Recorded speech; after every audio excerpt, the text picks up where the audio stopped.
What if I told you that a company born in a garage would not only redefine technology, but also reshape how we communicate, work, create, and even live? A company whose logo is more recognizable than many national flags. A company that turned a simple piece of fruit into a global symbol of innovation, design, and a fiercely loyal community. We're talking, of course, about Apple Incorporated.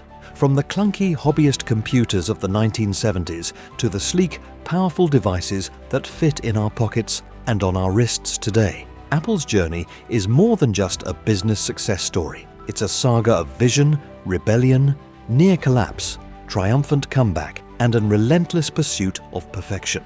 It's the story of how two Steves with a shared dream and complementary skills ignited a revolution that continues to unfold. But how did Apple achieve this iconic status? What were the pivotal moments, the game-changing innovations, and the guiding philosophies that propelled it to become one of the most valuable and influential companies in human history? Today, we delve deep into the core of Apple. We'll explore its fascinating history, its groundbreaking products, the enigmatic personality of its co-founder Steve Jobs, and the strategies that made "Think Different" not just a slogan, but a reality. Part 1. The Seeds of Revolution.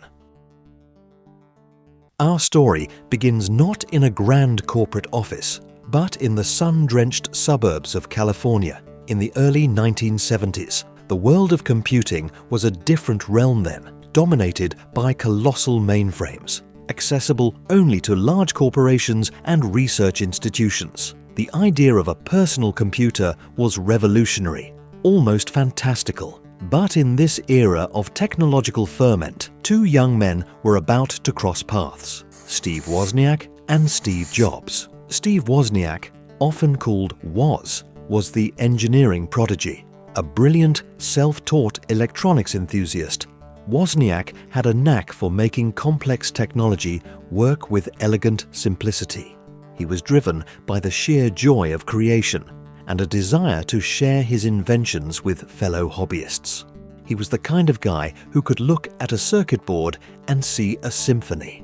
Steve Jobs, on the other hand, was the visionary, the marketer, the relentless perfectionist with an almost messianic zeal. He wasn't an engineer in the traditional sense, but he possessed an uncanny ability to see the potential in technology, to understand what users would want even before they knew it themselves, and to package it in a way that was both beautiful and desirable. Jobs was charismatic, sometimes difficult, but undeniably driven by a mission to make a dent in the universe. They first met in 1971. Wozniak was 21, Jobs just 16. Despite the age difference, they clicked. Wozniak was impressed by Jobs' intensity and understanding of electronics, while Jobs saw in Wozniak the technical genius needed to bring his ambitious ideas to life. Their early collaborations included building blue boxes, illegal devices that could make free long-distance phone calls by mimicking the telephone network's signaling tones. While ethically dubious, this venture gave them their first taste of designing, building, and selling a tech product.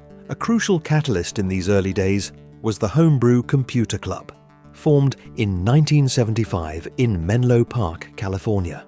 It was a gathering of electronic enthusiasts and early computer hobbyists, buzzing with ideas about the burgeoning field of personal computing.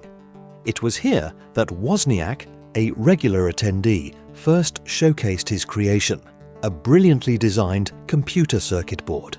This board was revolutionary because it allowed a user to type on a keyboard and see the characters appear on a screen, something we take for granted today, but a major leap forward at the time. Wozniak initially intended to give away the schematics for free, but Steve Jobs had a bigger vision. He saw a commercial product. And so, in 1976, in the legendary Jobs Family Garage in Los Altos, California, Apple Computer Company was born. Their first product? The Apple I. The Apple I was essentially a pre-assembled circuit board. Users still had to provide their own keyboard, monitor, often a modified TV set, and even a casing.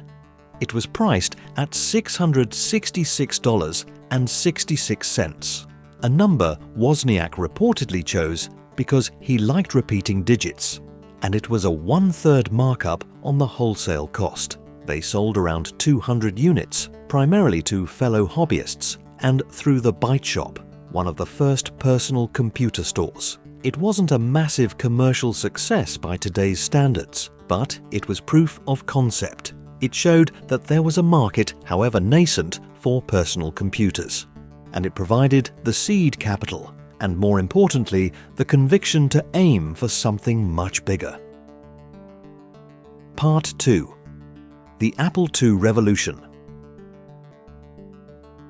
The Apple II, launched in April 1977 at the West Coast Computer Fair, the Apple II was a monumental leap forward. Unlike the bare-bones Apple I, this was a fully assembled computer, a Jobs' insistence for a friendly, approachable look, a built-in keyboard, and crucially, the ability to display color graphics. Steve Wozniak's engineering genius was on full display. The Apple II's design was remarkably efficient, using fewer components than comparable machines, making it more reliable and cheaper to produce. It featured an open architecture with expansion slots, allowing users and third-party developers to add new functionalities like disk drives, printers, and other peripherals. This was a masterstroke, fostering a vibrant ecosystem of hardware and software.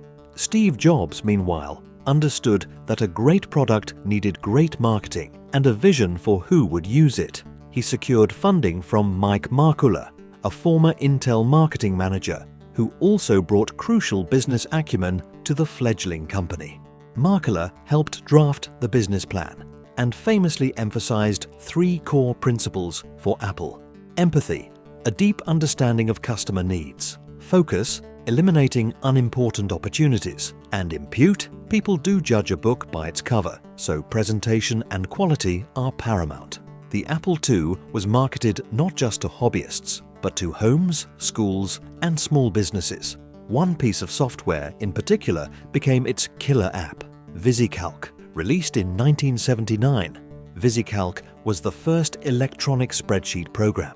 It transformed the Apple II from an enthusiast's toy into a powerful business tool, driving sales exponentially.